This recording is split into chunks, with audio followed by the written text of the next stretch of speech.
Pada malam pertempuran tebing merah, Zhu Liang naik ke pentas sembahyang. Ribuan askar Cao Cao dah bersedia musnahkan Liu Bei dan Zhou Yu.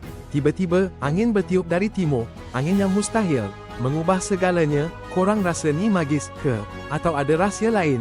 Sebelum angin timur muncul, keadaan pasukan Liu Bei dan Zhou Yu memang sangat kritikal. Jumlah askar Cao Cao tu berganda-ganda. Kalau ikut logik, serangan api masa tu memang takkan berjaya sebab angin asyik bertiup dari barat laut je. Habislah kapal sendiri yang terbakar. Tanpa angin timur, tak ada harapan langsung.